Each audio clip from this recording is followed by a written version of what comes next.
This is News 4 San Antonio Today, the only local news station with nonstop news. Good morning. Nonstop news starts right now. We are the only station that is commercial free all the way until the top of the hour.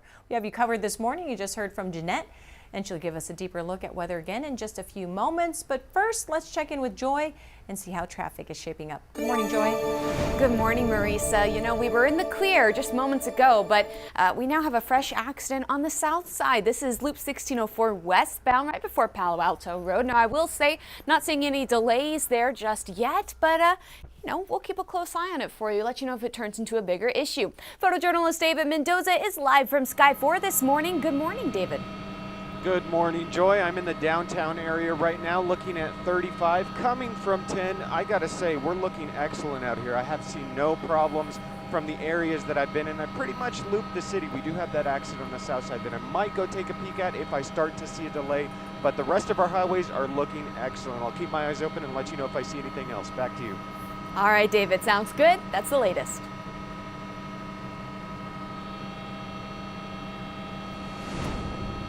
President Donald Trump signing an executive order to reclassify marijuana as a less dangerous drug under federal law.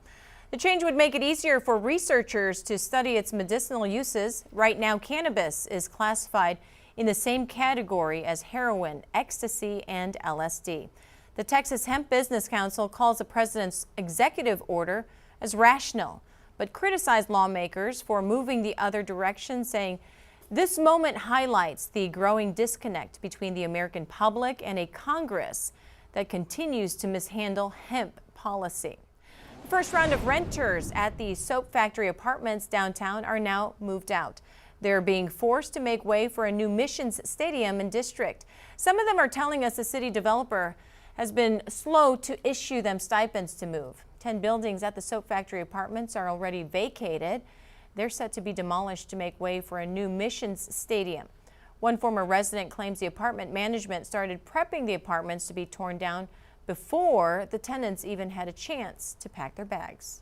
I had no hot water. They turned off the gas about a week and a half, almost 2 weeks before my lease ended. And they ripped out the mailboxes at least a week before my lease ended. And there were still people who were living there when I left.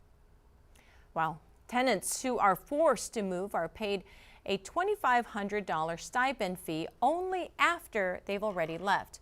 Former tenants claim they waited up to a month after moving out to receive the payment. A man is arrested after an alleged threat to shoot at the Kickapoo Lucky Eagle Casino. Law enforcement says Eddie Andrade from Dallas made the threat earlier this week. Authorities investigated and found the threat baseless. Kickapoo tribal police say Andrade expected to face criminal charges, which could be pursued at the federal or state level. The threat comes 3 months after a mass shooting at the casino that killed 2 people. Retired U.S. Customs and Border Protection agent Marcus Antley and Alicia Sanchez both died in the September shooting.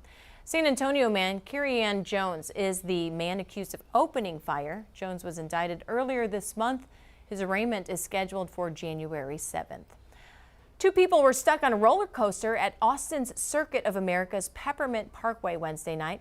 It took almost an hour for them to be rescued. Matthew Cantu and Nicholas Sanchez got stuck. Video shared by Cantu's girlfriend shows the roller coaster at Peppermint Parkway hanging over the ground at a 90-degree angle. The 2 friends can be seen in the video sitting and waiting for help to arrive. Cantu says they were ultimately freed by roller coaster workers. Once we got to that 90-degree angle and a sufficient amount of time passed, we realized that something serious was wrong. At that position, the only thing between the ground and you is the harness. In a statement, Circuit of the Americas says a sensor triggered the ride delay and says the issue was resolved. It also says of the 25,000 people who've ridden this roller coaster, Cantu and Sanchez were the first to get stuck. Airports will allow the non-traveling public past security entrances for the first time in decades, and Walmart is phasing out synthetic dyes. Jane King is live at the New York Stock Exchange with those stories and more. Good morning, Jane. Hi, Marisa. Good morning. Yes, Walmart, the world's largest retailer, says it's keeping its vow to keep costs low while removing synthetic dyes and 30 other ingredients from its private label brands by January of 2027. So the private branded products at Walmart are already 90% synthetic dye free, but some other lines like Better Goods, they're created entirely without artificial ingredients. This announcement includes the removal of artificial dyes, flavors, and certain preservatives, as well as artificial sweeteners and fat substitutes. Well, Chipotle jumping into the protein trend with a new high-protein menu that will launch December 23rd. The Mexican food chain said the curated lineup includes options ranging from 15 to 81 grams of protein per item. The new menu features entrees, tacos, and a first-ever snack that's designed to meet interest in high protein and macro focused eating. It has what it's called the first ever snack, the high protein cup is what they're calling it. And American Airlines will no longer allow basic economy flyers to earn miles and status. Basic economy tickets are the airline's most restrictive. They already don't allow for changes or seat selection. And the move comes as airlines across the board have been chasing customers who are willing to spend more to fly. And also those who are picking up friends and family at the airport can now go all the way to the gate. This practice hasn't been around since 9/11. Now, it's going to be different than it used to be, for those who remember.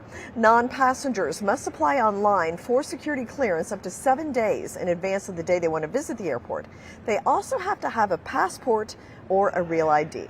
Okay, stocks jumped yesterday on signs of cooling inflation. Housing especially was notable for a decline in the consumer price index. Airfares also fell. Now, some of the data was collected during the government shutdown, so it would be nice to see a couple of months of clean data, but the markets liked it, and in fact, we're looking positive this morning. Live from the New York Stock Exchange, I'm Jane King. Back to you. Jane, I love the Chipotle story, but it's interesting that they have these little protein cups when really, couldn't you just ask for an extra cup of the steak or the chicken that they already have? I guess so, right? Maybe this is, maybe that, or they're like charging more for the special protein cup.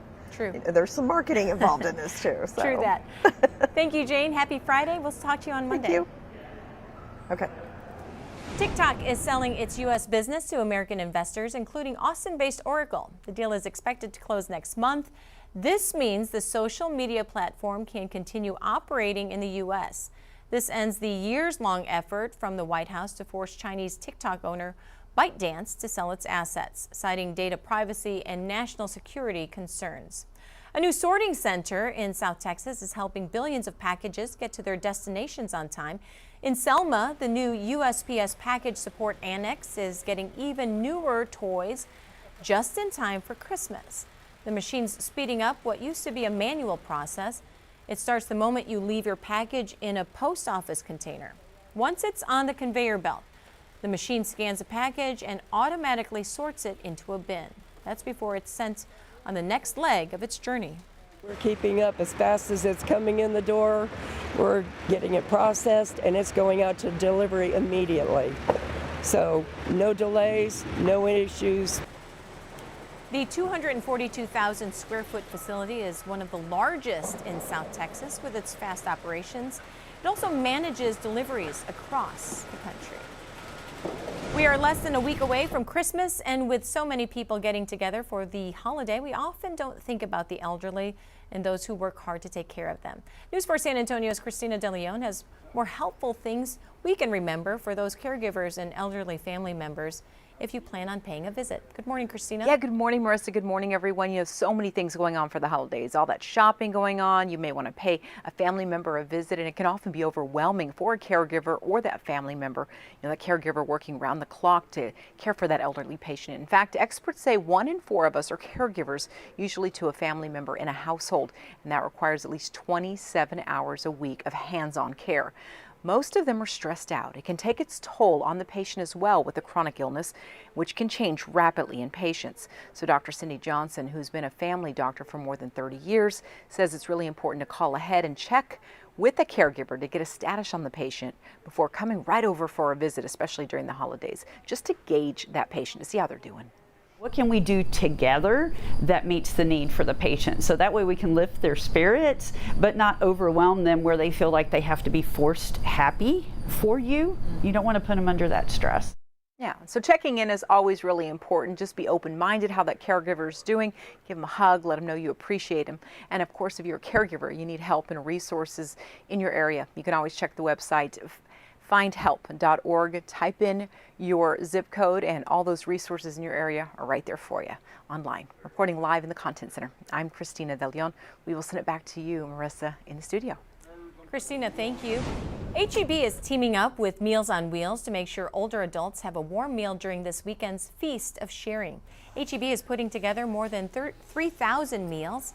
The 33rd annual Feast of Sharing celebration is this Saturday from 11 a.m. to 3 p.m. at the Henry B. Gonzalez Convention Center. VIA is offering free rides to and from the event. An early holiday gift delivery at Herf Elementary in San Antonio ISD. On Thursday, about 400 gifts were delivered to students, ranging from scooters, bikes, books, clothes, and toys. It was part of the district's 3rd annual Give Back event. A Texas man gave away more than 100 Christmas trees after sales were low. Tim Miller runs Hidden Honey Farm in Fredericksburg. The farm sells Christmas trees during the holiday season. But Miller noticed more than 100 Douglas firs still on his lot. That's when he decided to give them out for free. The trees went to families that could not afford one this year. And decided that we had 2 options. We're going to have to dispose of 100+ trees, or I can give them away and somebody will get some use out of them. So that's what we decided to do. I think he made a lot of families a very Merry Christmas. Miller says after he posted about the free trees on social media, in just a few days, all 120 trees found homes. He also received donations from all over the country. Now your certified most accurate 4-zone weather with meteorologist Jeannette. So if you're doing some last-minute shopping, heading out and attending some events tonight, should be nice. I have some good news. Yeah, the weather is going to be nice and nothing that's going to slow you down. It's going to be dry. And temperatures, they're going to be warming up. Cool. Today, the coolest day of the next 7 to 10 days, so enjoy it. This is just a brief cool down. We're getting that colder, drier air settling in behind yesterday's cold front. Temperatures this morning, 30s and 40s. This afternoon, 60s and low 70s. Much warmer pattern lies ahead starting this weekend. Highs this weekend, mostly in the 70s, but next week it looks even warmer. Near 80 just about each day Christmas week. And it looks like we'll have a mix of sun and clouds Christmas Eve and Christmas Day. Temperatures this morning, 30s and 40s, a great December morning. It's 43 degrees at the airport right now, 35 in Scenic Oaks, 36 in Selma, Leon Valley at 38. In Kerrville, it is freezing at 32 degrees. That's where you may need an extra layer since temperatures there are actually feeling even colder when you factor the north breeze that is just under 10 miles an hour. It's 30, or feeling like it's 30 in Hondo. There goes the cold front, has cleared Texas. The rain with it is moving towards the northeast. Some soaking rain right now headed towards New York City. Scattered snow showers behind that storm across the Great Lakes and parts of the Midwest. There's our next weather maker. It's another weak cold front. It's approaching the west coast. That arrives early Sunday morning. It'll eventually stall out to the southeast by late Sunday going into Monday. So no weather-related problems out there today. Clear skies this morning, sunny skies throughout the day, even clear skies tonight. Tomorrow in the morning, we'll start off with scattered clouds. There could be some patchy fog across the east, and then partly to mostly sunny. Here comes the front arriving early Sunday morning. That'll help to produce some patches of fog, maybe sprinkles in the eastern zone, light showers farther east towards Houston, perhaps even up towards Dallas. Front stalls out across the southeast. Now Sunday in the afternoon, we'll see a mix of sun and clouds. Monday, it'll be cloudy in the morning, patchy fog, and maybe some additional raindrops. Monday afternoon, a stray shower possible. Clear skies throughout the day, cold this morning, cool for the remainder of the day. We'll get to about 62 at noon, this afternoon 68. And if you're going out this evening, beautiful. Still need those jackets. It'll be in the upper 50s by 7 p.m. In the western zone, including the eastern zone, low 70s. The rest of the area mid to upper 60s. Tomorrow we're in the mid to upper 70s. Sunday low to mid 70s behind the front. And then we're in the upper 70s near 80 through next week. Morning lows next week in the 60s. It's going to be a little humid too. Live lookouts, here is the extended forecast for the other 3 zones. So enjoy the cooler weather today, warmer weather for all of the area through next week. All right, we have learned that accident here on the south side of San Antonio along Loop 1604 is fairly severe, and it has shut down both directions of the highway. So 1604 closed right now, both westbound and eastbound lanes right at Palo Alto Road. We're going to try and get more details on this for you. We'll have updates online and in the later shows. In the meantime, photojournalist David Mendoza live in Sky 4 above a house fire on the north side. Good morning, David. Hey, that's correct, Joy. Yeah, we've also come across this structure fire at the 100 block of Saratoga. This is near 410 and I-10 on the north side. SAFD showing nothing but the utmost professionalism, quickly knocking this fire. We had an active working fire when we first showed up on scene, along with an arcing power line that had been affected by this fire. A fire appears to be out right now. We still have a lot of smoke on the area. We will get more details on this and let you know a little later on air and online. Back to you for the moment. All right, David, thank you. That's the latest with your on-time traffic. Thank you, guys. There's some redundancy in tracking Santa this year. The Missile Defense Agency at Redstone Arsenal near Huntsville, Alabama, will track his sleigh on Christmas Eve. Usually, the agency concentrates on monitoring for ballistic missiles. It says it will use that same tech to track Santa through Rudolph's glowing red nose. He flies way too fast from what I've seen in the past for any of the missiles to be able to catch him. And so I think they're safe the way he moves. No issues. He's flying at Mach 3, so 650 miles a second. So he's rolling. He's rolling, all right. Santa officially takes off from the North Pole on December 24th around 3 a.m. in the morning. And I think he's going to have some very nice weather as he's flying through the world. He'll need some shorts and flip-flops though as he when he makes lands his way here around here, because it's going to be pretty warm. And keep in mind, we too will be tracking Santa Christmas Eve night and Christmas morning. So be sure to tune in next week. Better be good, kids. Yeah. Yeah. Well, thanks for joining us. We appreciate it. We'll see you back here at noon.